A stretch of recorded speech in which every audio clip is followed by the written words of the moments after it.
Primeiro de tudo, para esclarecer, eu nunca fui de esquerda. Tava todo mundo ali crente que eu ia levar um monte de lata e vaia, e ser linchado publicamente, eu ia ser a Geni. E foi uma ovação, foi uma consagração. O que é isso? É porque nós estamos com a maioria.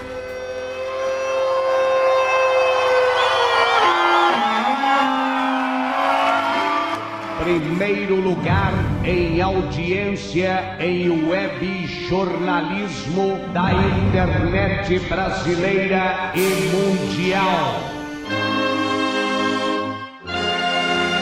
Atenção, emissoras implicante. Está no ar o ReaçaCast. Confira agora os temas desta edição. Olá, ouvintes do ReaçaCast! Estamos de volta agora na edição número 11, depois de grande pausa para entrevistar Lobão, o artista que hoje está sacudindo as estruturas da galera do mainstream com o seu livro Manifesto do Nada na Terra do Nunca. Falaremos sobre o livro, sobre posições políticas, sobre música, sobre um monte de coisa. Sejam bem-vindos a mais esse ReaçaCast!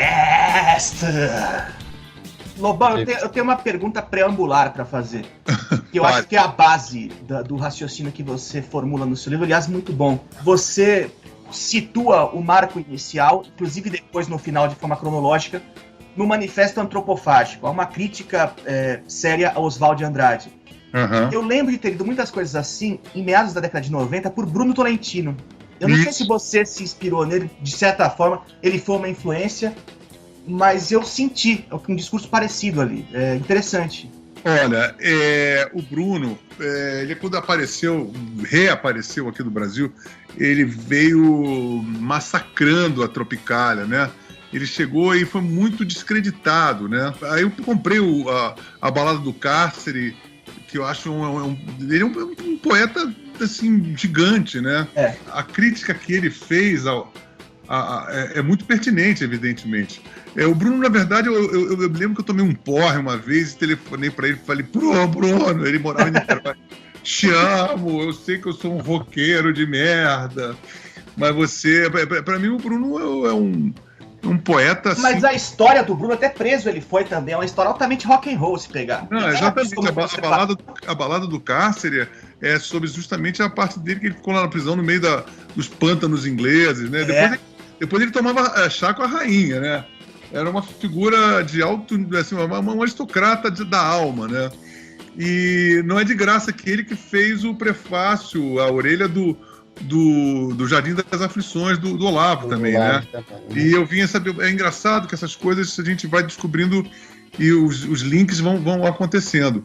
Agora, ele tinha uma crítica muito mais embasada e muito mais técnica em relação à Semana de 22, que era sobre o escrever, né? Sobre a literatura da questão, né? Da gente ter bypassado com a Semana de 22 Olavo Bilac, Gonçalves Dias e toda a nossa história anterior, né? E que ela foi sepultada, na verdade, né? É óbvio que o Bruno foi uma figura fundamental, não somente para fazer esse livro, mas para a minha vida como literária mesmo, sabe?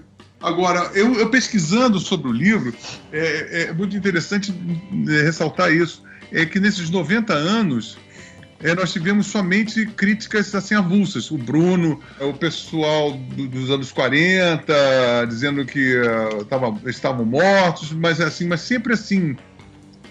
Eles não eram tão de esquerda assim, eles eram burgueses. Quer dizer, a única crítica mais consistente realmente que eu encontrei sobre a Semana de 22 foi com o Bruno mesmo. Eu lembro que essa volta, ele deu uma entrevista para Veja, e ele falou que achava um absurdo, que a mulher dele parece que francesa, ele lecionava na França, veio para cá, e ela não queria que aprendesse na escola o Velossô, Caetano Velossô.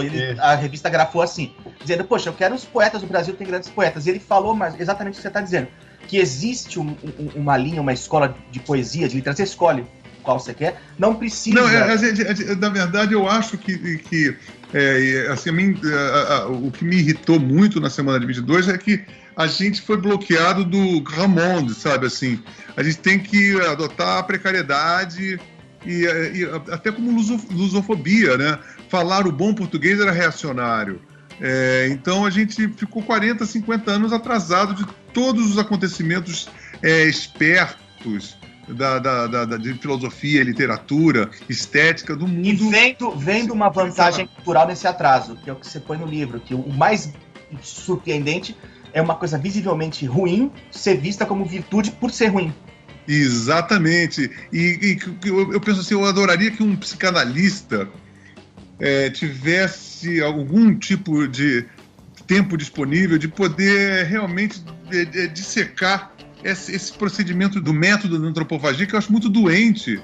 Mas, Lobão, você não acha que isso talvez seja útil para eles? Por exemplo, num país com muita gente talentosa aboletada no poder, a entrada é pelo mérito. Se você coloca no poder, se bem que o talentoso não está aboletado, ele chegou lá porque tinha talento. Sim. Mas se você tem uma inteligência, como dizem, formada só de gente que é indicada, de gente que é filho, é primo, esses caras, para eles é bom manter essa história. E na verdade é a síndrome do ungido, né? Que na verdade o mau caráter, o precário, ele só pode, o primitivo, ele só pode ser, para além de qualquer mérito, estar numa posição de destaque através do ungido mesmo, né? Assim, moro no país tropical abençoado por Deus. Entendeu? Então, e o que eu também percebo é o seguinte, a gente se ungindo desse tipo de não mérito e através de uma metodologia de nos acharmos especiais perante a natureza, a gente também tem um desvio covarde, nos colocando numa classe, numa espécie única, e que a gente jamais poderá se confrontar em termos de comparação com o mundo civilizado. Eu acho que esse que é o grande problema, porque aí a gente... os Estados Unidos é assim, a América é assim, a Europa... mas a gente não tem comparação, a gente é o país da preguiça. Não, e eles falam que o brasileiro tem complexo de vira-lata, mas esse mesmo complexo não existe, por quê? O brasileiro gosta de ser arrogante, dizer que tem a melhor música do mundo, que Deus é brasileiro, a melhor mulher, a melhor comida. Isso não é vira-lata. Mas assim, mas é um complexo muito interessante, muito mais complexo do que o complexo. Porque o vira-latismo, ele é bipolar. Assim como a gente condena a vira-latice, a gente se sublima na vira-latice, né? Então assim, mas a gente é muito malandro, a gente é muito esperto, a gente mas por outro lado, é engraçado que no que o Brasil é melhor, teoricamente, que é o futebol, a imagem que a gente tem, principalmente nos torneios regionais, é que o Brasil é um coitado, porque tem os jogos contra os times sul-americanos, sempre falo que o argentino é catimbento. Toda a América Latina é catimbenta contra o brasileiro. Justamente o brasileiro não tem raça. O brasileiro é amarelo, inclusive, desde a camisa, né? Até no futebol. E outra coisa, o próprio futebol, eu falo isso no livro, o próprio Graciliano Ramos, houve uma renitência enorme da gente assumir que o futebol pudesse... O salto Gracilianos Aloysio Mercadante. Isso. A rasteira como expressão nacional contra o esporte bretão e depois o esporte bretão como brasileiro. Como exatamente, essas contradições da nossa inteligência, né? Ô Lobão, aí no começo do livro ali, pra mim bastante assim, você mostra bastante o seu conhecimento, assim, cita vários ritmos, vários compositores, dessa construção que você chamou lá a busca da identidade, pureza genealógica da música brasileira. Tem uma coisa que eu acho que é legitimamente brasileira e que eu acho que não foi absorvida pela intelectualidade e nem interpretada pela intelectualidade, que pra mim é a música caipira. Sim. Que ela existe... Você que conhece bastante de música, assim, eu não vejo a música caipira sendo nenhuma antropofagia, nem absorvendo nada de fora, porque ela é isolada, né? Mas ela é soberana, na verdade, né? Você vê a Helena Meirelles, você vê o Missáter, você vê o Renato Teixeira, você, lá na Amazônia, no Pará, tem cada pessoa, as pessoas que, assim, grandes violonistas, grandes músicos, sabe? E é muito profundo. Então, isso daí, na verdade, é uma caricatura, né? Assim, no livro, quando vai pro show de universitário e procura no salão, Que achou que fosse... Cadê o... Essa é uma desvirtuação. Mas agora, assim, a minha pergunta também é por causa disso. A identidade que a intelectualidade construiu do Brasil, ela segrega totalmente, como se nós não tivéssemos o caipira, o interiorano, que é legítimo, que é uma... Assim, na música de interior mesmo aquela do Rolando Boldrin, que faz um trabalho tem cada coisa até hoje. Né, cara? Exato. Então, e aqui, assim, você que entende mais de música, a única coisa que eu vejo parecida que possa ter levado a música caipira, pra mim, é o fado. Talvez a maior herança que eles tenham do fado. Porque ela é muito diferente.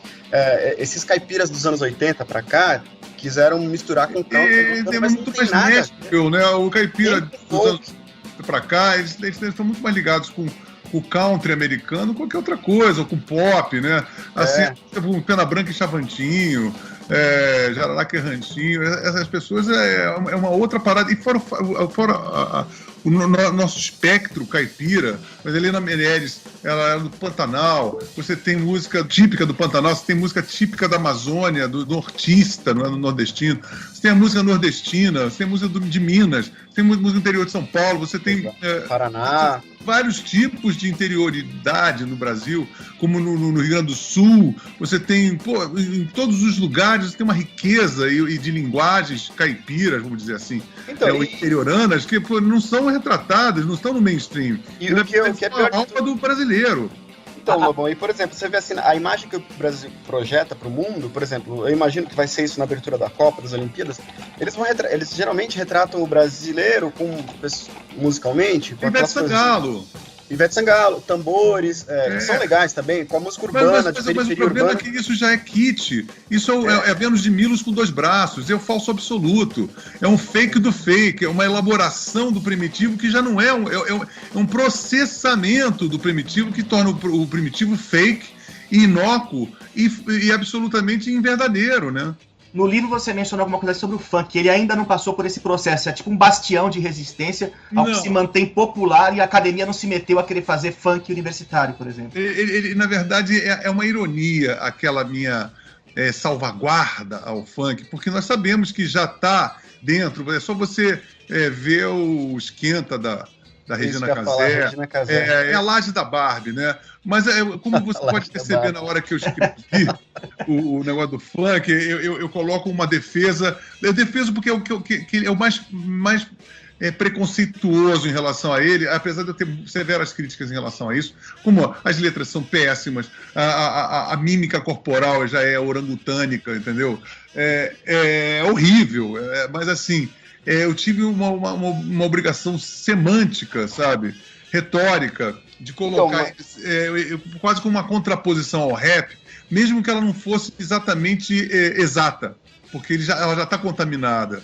Mas ela foi a última a ser contaminada e eu pensei assim, bom, se eu fosse o cara mais preciso, eu teria que admitir que o funk já está super esquerdizado, tá entendendo? E as brigas pelos bailes funk, não, a favela precisa de ter sua voz. Se fosse uma valsa, também as pessoas iam ser contra. Não, o funk é barulhento, ele é inoportuno, ele é invasivo, sabe? Ele perturba o sono de um monte de gente, ele é violento e ele na verdade, ele é uma verdade, uma realidade social muito brutal, porque por mais que a gente faça uma analogia da umbigada e dos críticos na época do início do século passado dizendo que o samba era uma coisa imoral, a gente não pode de maneira nenhuma esquecer que, há uma diferença, há um universo de diferença entre um Nelson Cavaquinho, entre um Cartola... Pixinguinha, né, começou. Um Pixinguinha e um Mr. Catra, cara, sabe? Isso... Sabe, o nível de qualidade realmente é uma coisa questionável. Agora, eu coloquei de uma maneira muito, vamos dizer assim, jocosa, e coloquei o funk ali para colidir, como se fosse um colidor de partículas, né, com a realidade do rap, que ela está muito mais encruada e ela tem muito menos sabor, ela é muito mais bocomoca, ela é Mas muito mesmo mais... assim, no que você diz ali, eu concordo com a relação ao funk, porque o funk não teve ainda essa necessidade de se adaptar e ser uma coisa brasileira. Mas não é isso. Ele é uma expressão crua, Não, ela é brasileira. Gostos mesmo, né? Ela é muito mais, assim, ela enquanto realidade musical, como levada, criação musical, ela é muito mais importante que o rap. O rap é um decalque do que era o rap no início da carreira. Você sabe que quem é o maior crítico do rap brasileiro hoje é um cara até que eu gosto, você não gosta, mas ele não faz mais as críticas que ele fazia. Ele fazia até uns 3 anos atrás, aí parou. Quem? Inclusive na música Língua, ele fala nós falamos, que seria falamos cantando, como quem inveja negros que sofrem horrores nos guetos do Harlem, ou seja, era contra o rap. Porque o brasileiro tinha outra realidade, não precisava ficar emulando a segregação americana. O Caetano Veloso. E depois ficou amigo dos caras. Mas ele sempre foi contra o rap. Mas é tudo muito complexo. O Caetano, por eu não concordar com o Caetano, não vou dizer que ele é uma zêmula integral. Você tá entendendo? Sabe? Entenda bem isso. Eu não concordo com a maioria da expressão. Não, eu quero dizer que ele não sustentou, ele não mantém hoje essa opinião. Não, ele não mantém opinião nenhuma. Ou não. Ele sempre tem o porquê não, talvez não. Ele é uma não opinião. Ele é a encarnação do relativismo. Sabe? Ele fala do Raul Seixas, você não sabe se ele está falando bem ou mal, do Cazuza, bem ou mal, de mim ou bem ou mal. Ele não tem uma coisa peremptória. Né? Ele fala, ele é um cara inspirado, ele tem uma poética muito forte, mas ele é covarde. Ele é uma pessoa que não consegue ter um statement, entendeu? Assim, rock em Raul, rock em mim, rock em you. Pô, eles eram inimigos, figadais, o Raul com o Caetano. Então ele é um cara que tem essa característica de... Ele faz uma música assim, os comunistas. Ele é contra os comunistas, ele é a favor dos comunistas. Ele não deixa isso nunca claro. Mas ele chamou o Lula de analfabeto, tá? Textual. Não, mas tudo bem, não. É o que eu tô te falando com você. Eu é capaz dele falar. Eu tô falando isso na música, ele não faz isso. Alfabetização é um conceito. Na música, ele é muito mais amplamente relativista do que um cara peremptório, né? Sim. Pode até de uma hora ou outra ele dar uma catucada aqui, outra ali. E principalmente ele catuca quando ele está respondendo críticas, e ele é muito peremptório nisso. Agora, na música, na arte dele, você veja a Sampa. Todo mundo adora a Sampa. Sampa deu fenestração a São Paulo, né? E é praticamente o hino de São Paulo atualmente. Tem isso mesmo. Se bem que por aquela ótica, falar mal da cidade, eu tomo como elogio. Não, mas não é questão disso. É o approach retórico dele, que é sempre nebuloso, tá entendendo? E as pessoas, às vezes, tomam por lá ou tomam por cá. Mas o approach, ele me irrita como poeta, entendeu? Alguma coisa, a deselegância discreta. O Paulo Ricardo tem os ombros lindos, tá entendendo? Ele nunca vai ao ponto. Ele nunca vai assim, isso aqui é uma merda, isso aqui não é uma merda. É sempre não, entendeu? É cheio de arabescos, e cheio de camuflagens retóricas. Né? Tem aquele vídeo famoso que ele fala, não, você é burro. Você é burro, cara, que loucura. Como você é burro. Não consigo gravar muito bem o que você falou, porque você fala de uma maneira burra. Era um programa da cultura, a palavra é um cara, né, então no programa da cultura no Vox Pop, lá que ele respondia as pessoas. Na última coluna do Caetano pro Globo, ele escreveu, nossa, eu vi esse vídeo e não gostei de me ver chamando o cara de burro. 20 anos, 30 anos depois. Não, mas tudo bem, até que isso até é uma virtude, sabe? Assim, de você poder se criticar depois de um tempão. Eu acho que não é isso. Mas mesmo ele se criticando depois de um tempão, ele não se corrige, porque ele continua na superfície da... Será que não é um bom negócio pra ele também? Sei lá, às vezes tá bom assim, deve ser bom. As pessoas amam ele. As pessoas acham que ele é cool. Então, por que ele vai mudar? Assim, eu acho que a única resistência que tem peremptória a ele sou eu. Olha, eu acho que ele é uma porcaria. Ponto. Mas, Lobão, vamos falar do seu livro. Desculpa desviar isso aí pra Caetano Veloso. O seguinte, você fala da música, você várias vezes se manifesta fazendo uma relação entre o progressismo atual e um estatismo. Nossa música nunca precisou da ajuda do Estado. Hoje está caminhando para isso. Mas eu acho que não, viu? Eu acho o seguinte, como eu falo no livro, a própria nossa música, o que seria a nossa música, né? Eu acho que a música popular brasileira foi tomada de assalto a partir dos anos 60, com aquela coisa que eu falei do livro, do ISEB, depois o Centro de Cultura Popular, e a MPB, ela é, através dos seus tentáculos, quer dizer, não somente com os seus produtores musicais, música, né, mas com os jornalistas, e com todas essas franjas, se torna uma coisa absolutamente mórbida, né? Eu acho que a MPB é uma merda pro Brasil. E ela é uma realidade imposta e de proveta. Ela não é uma coisa do povo, mas ela é uma realidade construída pelos intelectuais de esquerda. E ela, na verdade, ela é a coisa dominante, como protuberância pseudo-intelectual. Eu fiz essa pergunta relacionada ao estatismo, porque, por exemplo, nos anos 80, por exemplo, não sei, mas a impressão que eu tenho, eu até era nascido nessa época, já com uma certa idade, não se tinha shows, por exemplo, de super artistas que iriam captar dinheiro do Ministério da Cultura e... Não, mas isso não aconteceu, isso é uma coisa muito recente. Então, esse tipo de estatismo que eu queria abordar, que é uma novidade. A música nunca precisou, o teatro às vezes precisava, literatura, dava uma força, porque o povo não gostava mesmo, o governo dava uma ajuda, o cara não morria de fome. A música, a impressão que dá é que tá entrando por um caminho ruim, que depois não volta. Mas, cara, nunca se produziu tão mal quanto agora, nunca se produziu tão pouco através dos auxílios culturais. O próprio Reinaldo Azevedo falou uma coisa muito interessante agora, que seria, antigamente você tinha uma peça em cartaz 3 meses, 5, 6 meses. Hoje em dia não passa 3 semanas. O cara pega um auxílio de grana para fazer um disco, para comemorar 30 anos do que ele nunca foi. Tá? A banda já está morta, você vai lá e ressuscita a banda para poder pegar uma grana. Então esses auxílios, nitidamente, eles simplesmente são bundamolizantes, entendeu? Isso daí tira o tônus da criação brasileira. O que eu sempre propus e falo assim, para começar a existir o mainstream novamente, um show business no Brasil, tem que acabar com a meia entrada, cara.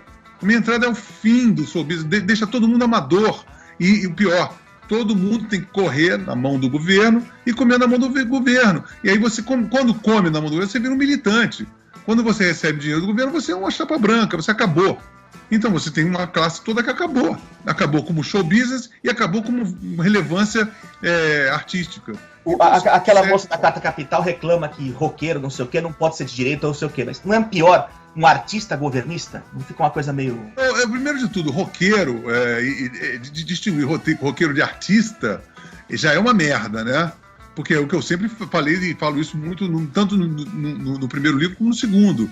Pô, eu sou um artista. As pessoas me colocam como roqueiro, por isso que eu falo como assim, o roqueiro seria sinônimo de nada. Você é um nada, você não pode falar nada, né? Agora, o seguinte, a Carta Capital é completamente falida como opinião, ela não pode ser levada em consideração em absolutamente nada do que ela fala. Eles são subvencionados pelo governo e são completamente chapa branca.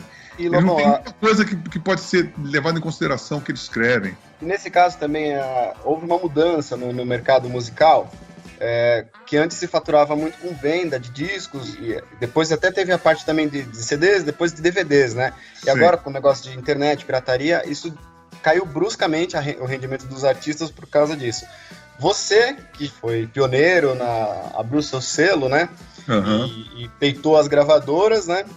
E hoje, naquela época, ainda os artistas você poderia usar esse argumento de, olha, vocês estão perdendo dinheiro para as gravadoras. Uhum. E hoje já nem faz tanta diferença. Hoje o grosso do rendimento desses artistas vem de shows. E aí a Lei Rouanet, essas captações, é para essa fonte de renda deles de shows. Mas a gente tem que levar, você falou, concentra. Olha, você tem que entender uma coisa, em pleno anos 80, a gente vendia milhões de discos, não ganhava um tostão. Não ganhava nada. Nunca se ganhou nada. É uma balela. Por que a gente quis a numeração? Porque todo artista que entra numa gravadora, você começa duro sua carreira. Então você chega e faz um contrato com uma gravadora. A gravadora vai te dar um advance. Por menor que seja, você nunca vai conseguir cobrir aquela soma. Então você vira um escravo daquela gravadora. Então, por exemplo, você chega e vai fazer hoje ou antes ou sempre, você vai chegar numa gravadora e chega assim, porra, eu quero lançar um disco. Bom, você vai lançar, eu te dou 100 mil reais, ou 50 mil, seja qual for a quantia. Você vai receber esse advance e você nunca vai cobrir, porque eles põem uma forma de juros e de cobrança que você... A engenharia orçamentária daqueles caras é impossível de você cobrar. Ainda tinha o pior, não tinha numeração. Então eles faziam qualquer tipo de acréscimo arbitrário porque não tinha numeração de disco. Então a gente tem que entender uma coisa bem clara. Nenhum artista, em momento algum no Brasil, ganhou dinheiro com venda de disco. Tá? Isso é ponto pacífico. Ninguém ganhou. Então, assim, com a diminuição da gravadora, isso não interferiu em nada a receita de artista nenhum. Porque o artista ganha dinheiro com show, cara. Ou com direito autoral. Mas isso, assim, é até uma novidade, porque em entrevistas de muitos artistas por aí, eles falam isso, que hoje eles têm que fazer show, têm que fazer muitos shows, têm que viajar muito mais, porque como não vende mais CDs, eles precisavam disso. Sabe qual é a diferença nisso? É que antigamente o artista achava que vendia mais porque ele recebia um advance da gravadora relacionado a uma venda que eles nunca tinham domínio. Hoje em dia, eles não recebem mais este advance, mas eu duvido muito que qualquer artista receba mensalmente sobre venda de disco em qualquer época. Agora, o que alterou foi a negociação inicial. Vamos lançar esse disco agora? Então você vai receber 1 milhão de advance pelas suas vendas que você vai ter no futuro. Esse tipo de negociação não tem mais. Mas é sempre no advance de futuro, não sobre as vendas que você teve. Jamais. Eu lembro, acho que nos anos 90, que, por exemplo, aí não é aqui no Brasil, mas o R.E.M. renovou o contrato com a Warner, depois do estouro do Shine Happy People, foi por 80 milhões na época, pra eles ficarem... Pois mas é sempre advanced, entendeu? Pra gravarem 10 discos na Eis época. Um caso em que a gravadora tomou no toba. Nossa, deu muito mal. Exatamente, mas eu também já assinei contratos que a gravadora poderia ter se dado muito mal se não tivesse me roubado. Mas a gente tinha essa mobilidade, vamos dizer assim, de você negociar pelo seu futuro. Mas era muito pior, na verdade, você ganhava 80 milhões de dólares. Mas você, no futuro, ia ter que pagar a gravadora 300, entendeu? Em relação àquele compromisso que você estava assinando. Então, é uma coisa muito relativa, esse tipo de... Porque as vendas em si nunca são claras. Sabe? Mesmo porque eles não têm números para te mostrar. Quando você peitou, de certa forma, as gravadoras, que você consegue fazer um paralelo entre o que você enfrentou na época, porque imagino que deve ter enfrentado bloqueio para entrar para tocar nas rádios. Não, eu não toquei nas rádios. Eu não toco nas rádios. A última música que tocou, atual minha, assim, da época que eu fiz a música, entrou foi em 89. 1989, foi a última música que entrou, porque entrou na novela. A partir dali, nunca mais eu toquei na rádio. Quando eu falo tocar em rádio, é quando você lança uma música nova e a música toca. Eu não considero tocar em rádio, por exemplo, hoje eu lanço um disco novo, tem música nova, e o cara vai e toca Ronaldo Foi Pra Guerra ou toca Rádio Blá. Isso é contra você. Isso é como se tivesse você enterrando você vivo. Agora você está enfrentando, assim, o livro mais criticado antes de ser lançado, antes de ser lido, com base naquela entrevista da Folha. Uhum. Como é que você imagina que vai ser daqui pra frente? Porque você escreveu isso no livro, você sabe onde você está pisando. A patrulha do pessoal. Mas olha só, você sabe que não ser de esquerda. Como é que você... A primeira coisa que me favorece é que eu não sou vítima. Eu sempre tenho esse slogan. Se tem terror, o fantasma sou eu. Tá entendendo? E outra coisa, eu me inventei em várias posições como editor, como apresentador de televisão, como escritor, simplesmente porque eles não me viabilizaram como músico. Só que eu sou um cara muito versátil e sou muito obsessivo. E o fato das pessoas...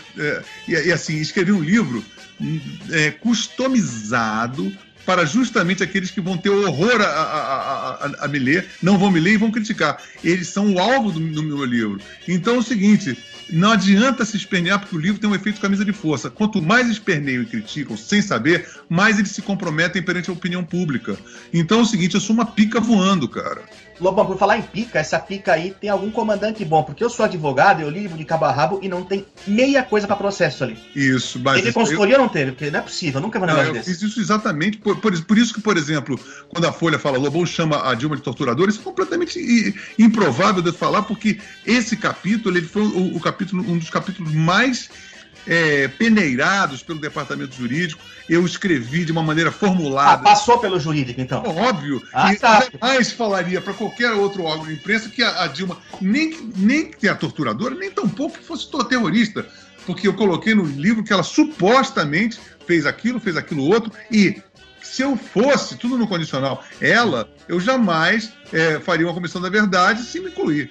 Entendeu? Então, tudo foi escrito com muita responsabilidade e muita atenção. E você falando agora em Dilma e tal, as pessoas, principalmente os mais novos, que não tinham talvez nem 10 anos em 87, por aí, eles se referem a você como um cara que está acima do problema, mas você foi preso. Com a sua arbitragem antes da Constituição.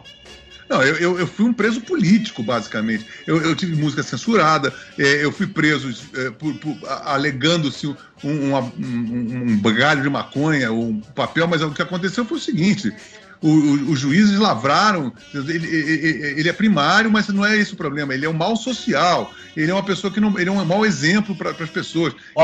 Aquelas coisas ditaduras. Exatamente, eu fui perseguido, cara, assim, eu passei 4 anos com aval do governo, que eu não tinha mandado de busca e apreensão por qualquer poder público. Então, qualquer poder público podia me prender a qualquer momento. Eu já tinha uma algema particular, porque eles me prendiam a qualquer momento do dia e da noite, cara. Eu tava passeando na rua, pão, me dá aqui, vem cá, tá preso, me dá você tá preso por, assim, eu era preso, assim, o cara chegava, olha, você tem que ir na Praça Mauá, agora tá no Rio, porque chegou uma denúncia sua que provavelmente é um crime hediondo, inafiançável, artigo 12, de tráfico de drogas, você está enquadrado em tráfico de drogas. Aí eu ia para a Praça Mauá, olha, você vai ser preso porque você respondeu o seguinte, um show em Porto Velho, você chegou para o público e disse, aí rapaziada, vamos pegar leve? E isso está conflagrado como incitação à droga. Eu falei, mas pegar leve, eu falei, mas não, a pegar leve não. Pegar leve é pra uma briga. Eu falei, vamos pegar leve, vamos moderar. Então, cara, as coisas eram as mais absurdas. Eu era preso pelos motivos mais absurdos. E vendo em shows que eu ia, eles revidavam na plateia, faziam exames ginecológicos nas meninas, procurando maconha nas partes íntimas das meninas. Sabe, uma coisa absurda. Então, eu sofri uma perseguição e um terror e um acesso à minha vida pessoal como poucas pessoas tiveram no Brasil, cara. Sabe, agora, como eu não sou um libertário progressista, eu sou um roqueiro drogado, as pessoas não levam em menor consideração o drama que eu vivi. Você tá entendendo? Quando eu poderia ser um proto-Ziraldo, proto-punk e dizer, olha, eu quero indenização da coisa, quando eu jamais falo, eu sou homem, eu acho que isso é uma coisa de um verme, querer a indenização do Estado, eu sou um sanguessuga, por pior que o Estado tenha sido comigo, tá entendendo? Porque o Estado, ele muda, as pessoas mudam, e eu não posso chegar hoje, querer que o Estado de hoje se responsabilize pelos males que o Estado fez com outro tipo de gerenciamento, filosofia e administração que estava nos anos 80. É óbvio que não. Como é que eu vou pegar o do Estado de hoje, o Estado dos anos 60? Isso é o fim da picada, vai ser muito bunda mole assim lá na esquina, sabe? Falando aí em mudanças, né? No seu livro você fala dessa mudança que você apoiou o Partido Comunista com o Roberto Freire, que você achava que era o outro Roberto Freire. Essa história é uma delícia, história é ótima. Depois o Lula, você fez campanha com o PT. Você fez um show no Fórum Social Mundial. Isso. Né? E assim, o momento pra você, decisão total, foi a época do escândalo do Mensalão, porque eu lembro da época que você aparecia com aquela camisa do Payday, mas não fui eu. Não, mas isso já foi bem depois, sabe? Isso já foi depois na época do Renan. Não fui eu? Não, foi muito antes. Eu comecei a calar minha boca. Olha, o que aconteceu foi o seguinte. Primeiro de tudo, para esclarecer, eu nunca fui de esquerda. Eu caí de paraquedas com o Roberto Freire porque ele era homônimo do psicanalista. Eu achava naquela época estava mais do que conflagrado e sacramentado o fim do comunismo, sabe? Então a gente tinha como um comunista naquela época um cara bem intencionado que estava tentando se recolocar de uma maneira ética e humanista na nova ordem mundial que não tinha e não incluía o comunismo, tá? Então você tem que relevar essa questão que era muito proeminente para qualquer pessoa, para a percepção normal de qualquer pessoa, entendeu?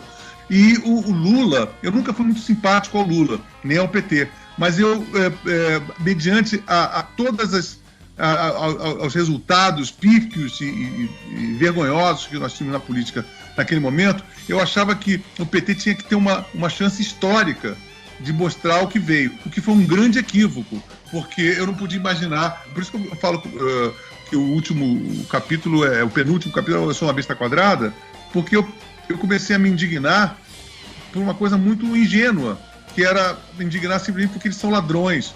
E aí depois eu fui percebendo, inclusive no decorrer do escrever do livro, que aquilo era o de menos. Que aquela coisa que eu falo e que a maioria das pessoas ri. Eles querem implementar um comunismo. Eu pensei assim, cara, isso é tão absurdo que eu não podia passar pela minha cabeça que tinha gente comunista ainda hoje em dia. E como tem, você vê que hoje em dia você fala sobre isso pro Lula. Ontem apareceu uma menina lá na Saraiva, toda bem vestida, mó gatinha, com óculos. A gente estava lá tomando café quando ela saiu gritando. Chiquérrima, né? E assim, bonitinha. E aí, abaixo burguesa, eu falei assim, mas essa mulher veio da onde? De que comunidade essa mulher? Pra quem não tava, assim, imagina uma loira de classe média alta, talvez, assim, uma gatinha, cabelo super liso, pele super branca, totalmente fora do estereótipo do... Exceto pelo gatinho, eu imaginaria qualquer uma do Twitter, que se elas são assim, são pessoas brancas de classe média que acham que são do morro, que são da... Não são. Não, pois é, não, e esse ponto... E ela gritando lá, engraçado. Burgueses, podres, assim... Aí eu gritei, vai Corinthians, ela não gostou.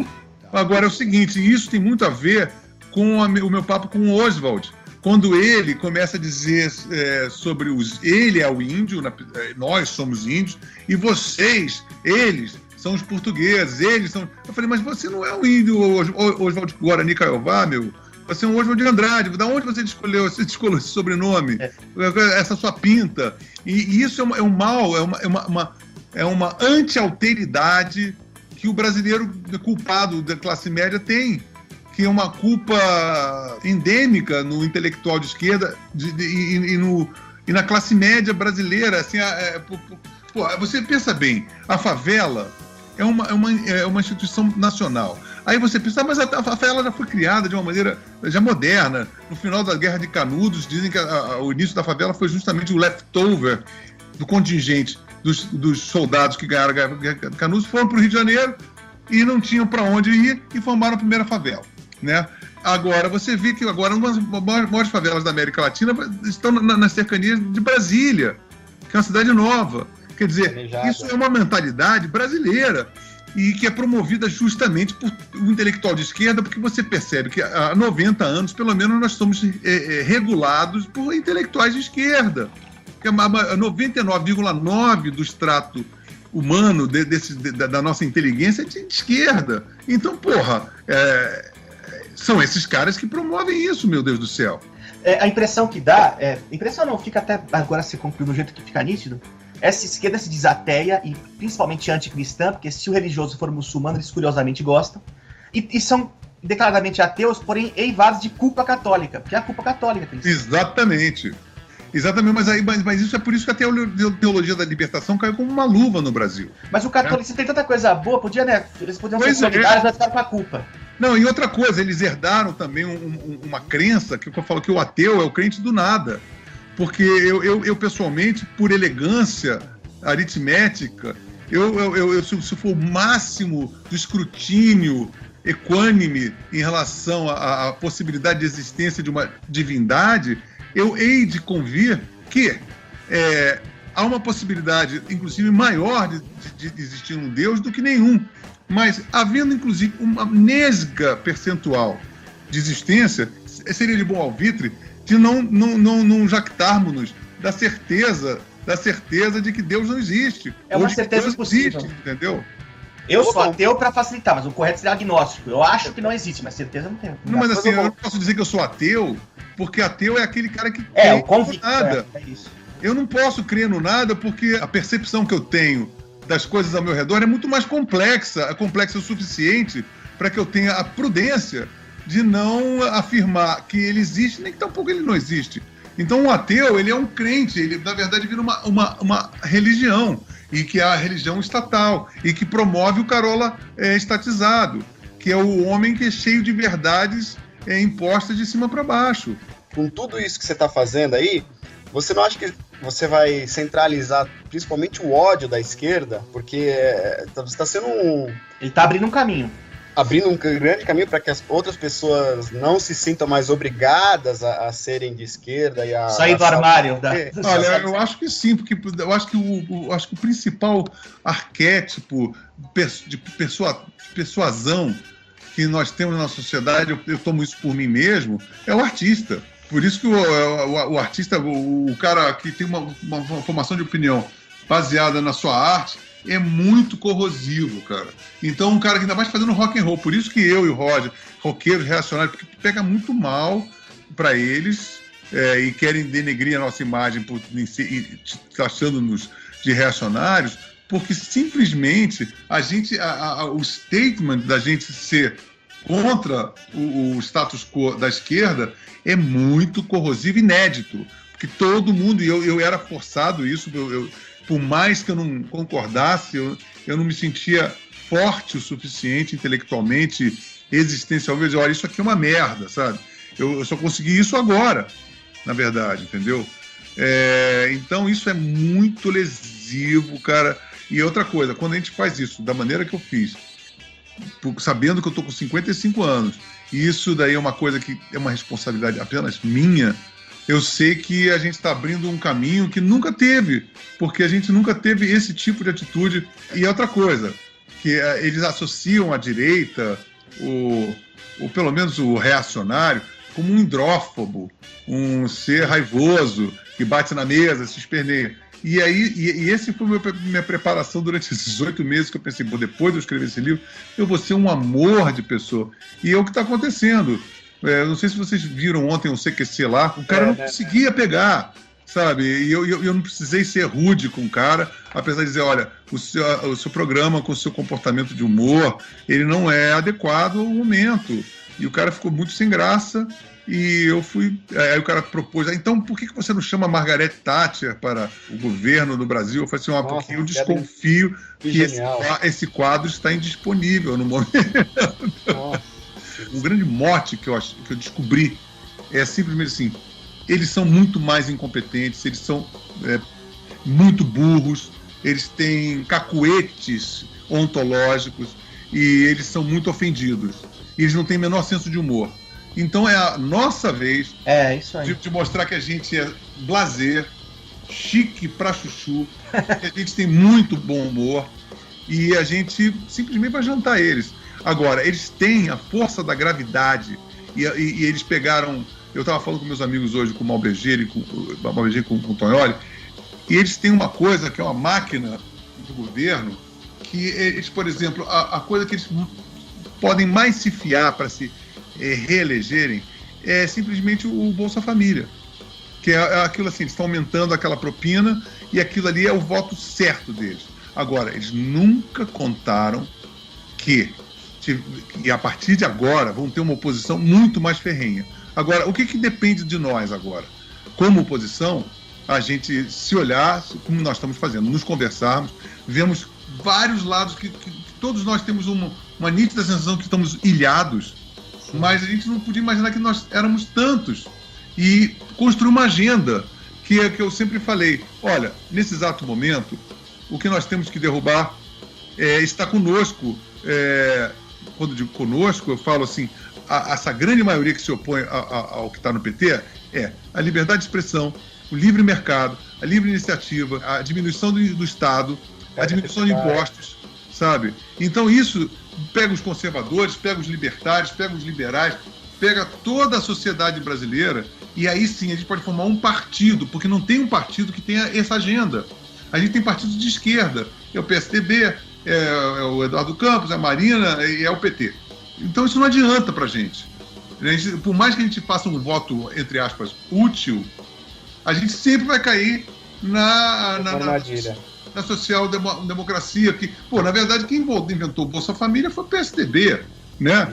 E que se entrar no governo vai escorchar a gente de impostos e vai querer tirar da sociedade produtiva para poder fazer um programa de assistencialismo. Então a gente precisa entender isso e, a gente vê que o DEM, por exemplo, que seria o único... É um partido que está desgastado e perdeu completamente o significado. Então acho que está mais do que na hora de que toda a sociedade civil e todos os pensadores mais proeminentes dessa sociedade civil começarem a discutir seriamente, porque a gente precisa ter uma força política, porque a gente está tendo uma força popular agora, muito grande, mas a gente não tem uma força política para engendrar todos os procedimentos necessários para poder tirar esses caras do poder, cara. É engraçado que a gente usa esse discurso hoje, que é basicamente o que a esquerda fazia nos anos 70.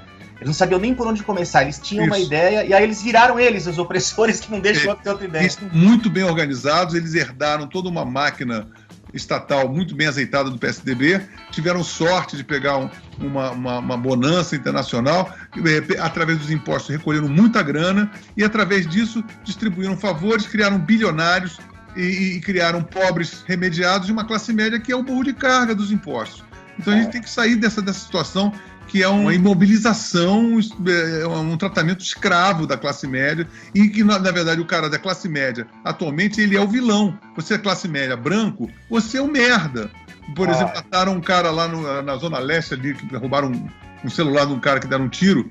Aí uma ministra dessa falou assim, mas é um mal menor, porque afinal de contas a morte é de um cara de classe média branca. Então diz que a culpa foi porque reagiu. O cara tá com uma... Às vezes o cara tremeu na hora, a culpa é sua. É uma reação. Então, assim, a gente está no pior cenário possível.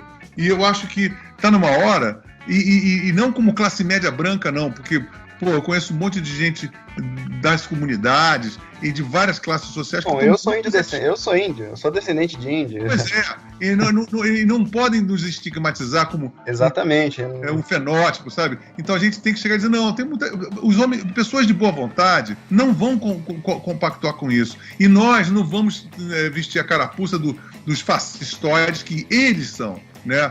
Então acho que está na hora da gente pegar todas as nossas insatisfações e nossos anseios de como a gente gostaria de que tivesse as direções do Brasil e pegar essas pessoas que são líderes de várias facções, que são pensadores, que são pessoas que estão nitidamente opostas ao governo e fazer uma reunião dessas pessoas da sociedade civil para, de repente, fazer uma agenda e dessa agenda poder ver qual é uma figura e as figuras políticas, porque eu acho que elas não existem atualmente. Né? Para poder formar uma agenda, para poder de repente pensar num partido. E até que existem algumas iniciativas aqui, tem o Liber, né? Tem esse partido Liber, né? Você tem aquele partido novo que a gente não sabe identificar a identidade ideológica daquele partido. Você tem também, mesmo no partido da Marina, você tem gente ali pró-mercado. Tem o Janotti, que é um economista aí. Na verdade, eu acho que a Marina, ela faz parte da clorofilocracia, né? E tem uma coisa meio fascistoide nessa coisa do poder verde. Ela tem vários cacuetes que não preenchem essa nossa agenda. Na Marina eu não embarco, não. Essa aí não me engana. Exatamente. Nem ela tem até o poder de desviar disso que você está falando. Porque se a gente falar, vamos buscar um novo, o pessoal vai para a Marina aqui. Mas ela era ministra do Lula no Mensalão e não saiu. Só saiu quando viu que não se eleger senadora no Acre. E o grupo dela tá no poder no Acre há mó tempão e continua a mesma porcaria, e ela não teve nem 15% de votos no Acre, né? Então, ela ficou em terceiro na eleição para presidente. Aí você pensa bem, você tem a Marina que está descartada. O Eduardo Campos, ele é o mesmo do mesmo. Ele é neto daquele cara lá. Do Arraes. E tem o Aécio que, agora com essa declaração infelicíssima, ele estava calado quando não deveria estar, e aí chega ressurgindo, vamos parar com a reeleição. Quer dizer, é um desastre, né? O PSDB é um desastre, né? E parece que eles são meio fãs do PT. Isso parece, sabe, que é uma versão de mimados dos bandidos de rua do PT. Parece que tem inveja do sucesso do PT com... Isso aí é muita coisa de marqueteiro, que falou, o cara vem com uma pesquisa e fala, você não pode bater nisso aqui, aí o cara fica refém daquilo que eu acho errado, tem que mandar a marqueteira merda. E outra coisa, tem um mote do marketing que os caras falam assim, bateu ou perdeu. Isso é bom. Então fica todo mundo risonho. Mas isso está provado que é cascata. É claro que é cascata. O Haddad se elegeu em São Paulo batendo com o pé na nuca do Russomano. Mas o PT bate, mas os outros não podem bater, entendeu? Então eu acho que é isso, a gente tem que... Eu acho que o momento está muito... Eu acho que o livro foi muito importante para poder destampar essa caixa de Pandora, sabe? Porque eu acho que o livro, ele teve uma reação meio junguiana, né? Pegou os símbolos todo do inconsciente coletivo brasileiro e despertou ódios e paixões, e cabe a nós agora, na oposição, nos aproveitarmos desse momento. Com o perdão da arrogância dessa comparação, mas a impressão que dá é você numa escala muito maior e a gente reduzida à parte da internet, existia aí um nicho que não estava sendo ocupado. Era a maioria silenciosa, né? Eu acho que todo mundo, a maior sensação da maioria silenciosa, e o que faz nos sentir silenciosos, é a sensação de isolamento. Parece que a gente é maluco, fica todo mundo calado. Peraí, só eu que estou pensando isso? Eu acho que todo mundo é inevitável esse tipo de coisa. E dá medo, porque eles fazem uma... Qualquer pessoa que fala, o Lobão, já vira o Roger, o Renato Azevedo, não sei quem. Então, agora, se você deixar de falar e deixar de enfrentar, é o que eles querem. É tudo que eles querem. Mas todo mundo se sente oprimido por isso. Agora, o que eles não contavam era o nosso savoir-faire, de cagar um balde para isso e tirar o hype deles, entendeu? Eles não podiam imaginar que a gente ia conseguir. Por exemplo, a gente foi fazer uma virada cultural, tinha 70 mil pessoas. A gente fez o maior público da virada, ninguém falou isso. foi o público mais pacífico e o mais participativo no show. Preferiram dar atenção a um cara de cor-de-rosa que me botou um laser que nem eu percebi na hora. Tá entendendo? Agora, isso significa o quê? Porra, tava todo mundo ali crente que eu ia levar um monte de lata e vai, ia ser linchado publicamente, eu ia ser a geni do Festival da Virada. Tava todo mundo contando isso como favas contadas. E foi uma ovação, foi uma consagração. O que é isso? É porque nós estamos com a maioria, sabe? A gente tem que administrar isso com savoir-faire e mostrar para eles assim, ó, o idiota é você, rapaz. Cala a boca, você não vai me patrulhar, você não vai me causar medo. E esse é a grande novidade no momento, é essa máxima. Olha, o idiota é o cara que vai querer... Esse cara vai virar o cafona, o bocomoco, sabe? Quem vai ser o bocomoco vai ser aquela mulher que vai entrar burguês. Pô, esse cara é a caricatura, esse cara é o clichê ambulante. O clichê ambulante vai ser aquele cara que vai dizer América Latina comunista, abaixo o imperialismo yankee contra a Ioni Santos, entendeu? Esse cara é a vítima. Nós somos o terror. Lobão, o Dacia vai fazer uma pergunta para encerrar. Eu quero fazer uma, mas assim, como parece que é quase um spoiler, então eu espero que você só fale o que possa falar, mas uma pergunta que é uma passagem tragicômica e marcante do livro que me fez, vamos dizer assim, rir, embora fosse uma tragédia. Você comeu, Tony? Não comi. Não, imagina. Não conseguiu comer? Não, imagina. A gente viu o Tony ali.